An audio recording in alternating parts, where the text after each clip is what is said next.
കൊല്ലം വലിയ കൂനമ്പായിക്കുളം ശ്രീഭദ്രകാളി ക്ഷേത്രത്തിൽ ഭക്തിസാന്ദ്രമായി ചന്ദ്രപൊങ്കൽ.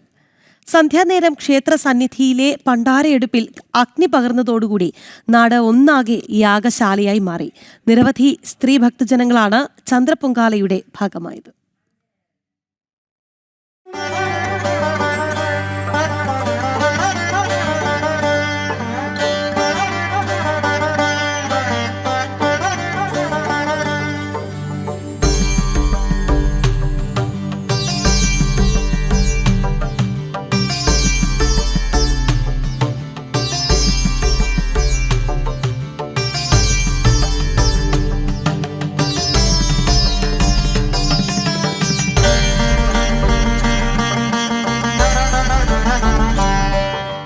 കുംഭഭരണി മഹോത്സവത്തിന്റെ 7ാം ഉത്സവ നാളിലാണ് പ്രസിദ്ധമായ ചന്ദ്രപൊങ്കൽ നടന്നത്. കൂനമ്പായിക്കുളത്ത് സന്ധ്യാവേളയിലെ ആചാരാനുഷ്ഠാനങ്ങളിൽ ഏറ്റവും കൂടുതൽ സ്ത്രീഭക്തജനങ്ങൾ പങ്കെടുക്കുന്നത് ചന്ദ്രപൊങ്കലിലാണ്. വൈകുന്നേരം 6 മണിയോടെ Upasana hospital management committee chairman doctor J Sreekumar, Shankers hospital doctor Neena Ashokan തുടങ്ങിയവർ ചേർന്ന് ക്ഷേത്ര സന്നിധിയിലെ ഭദ്രദീപം തെളിയിച്ചു. തുടർന്ന് ബ്രഹ്മശ്രീ കുമരകം ജിതിൻ ഗോപാൽ തന്ത്രി പണ്ടാര അടുപ്പിലേക്ക് അഗ്നി പകർന്നു.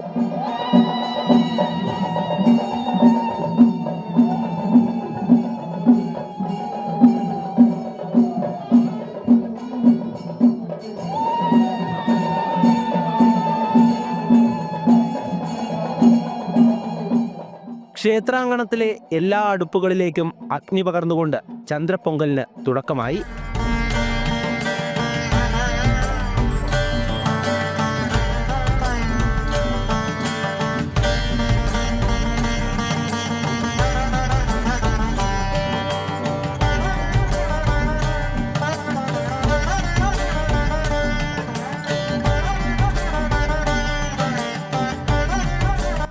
ചന്ദ്രപൊങ്കലിന് പിന്നിലും ഒരു ഐതിഹ്യമുണ്ട്.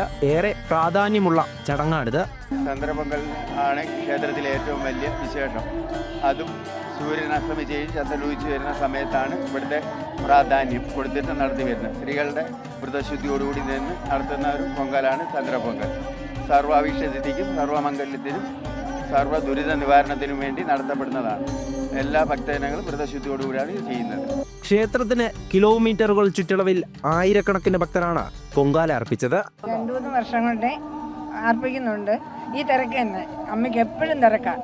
ഞങ്ങളിവിടെ കുറേ കാലം കൊണ്ട് ഞങ്ങളിവിടെ വരുന്നു. ഞങ്ങൾക്ക് എല്ലാ കാര്യങ്ങളും ഒത്തിരിയൊക്കെ ഞങ്ങൾക്ക് ഇവിടെ കൊണ്ട് ഞങ്ങൾക്ക് മനസ്സിലായി. എല്ലാ വർഷവും ഇടാറുണ്ട്. ഇവിടേക്ക് എത്തുമ്പോൾ, അതായത് ഈ ക്ഷേത്രത്തിലെ ആദ്യ വരിയിൽ തന്നെയാണല്ലോ പൊങ്കാല. എല്ലാ പ്രാവശ്യം ഈ വഴിയിൽ തന്നെയാണ് ആദ്യത്തെ വരിയിലിടുന്നത്. വിപുലമായ രീതിയിലാണ് ഇത്തവണ കുംഭഭരണി മഹോത്സവം നടക്കുന്നത്. നമ്മളെ എല്ലാ പരിപാടികളായാലും പൊങ്കാലകളായാലും എല്ലാം നല്ല രീതിയിൽ തന്നെ ഭക്തജനങ്ങൾ കൂടി വരുന്നതാണ്. കൊറോണ കാലത്തിന് ശേഷം ഇത്രയും ഡിമ്മായിരുന്നു. അത് കഴിഞ്ഞ് ഇപ്പം വളരെ ഭക്തജനങ്ങൾ 10-20,000 രൂപ പുറത്ത് കളഞ്ഞിട്ടുണ്ട്. കാര്യസിദ്ധി പൂജ എന്ന് പറഞ്ഞൊരു പൂജയുണ്ട്.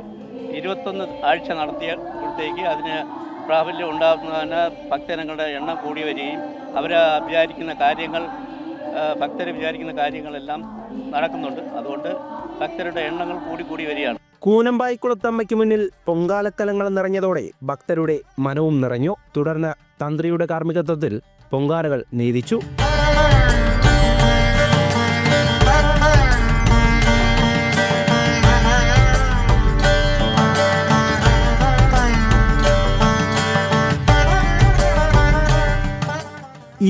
ാം തീയതി തിരു ആറാട്ടോടുകൂടിയാണ് കൂനമ്പായിക്കുളത്തെ ഉത്സവം സമാപിക്കുക.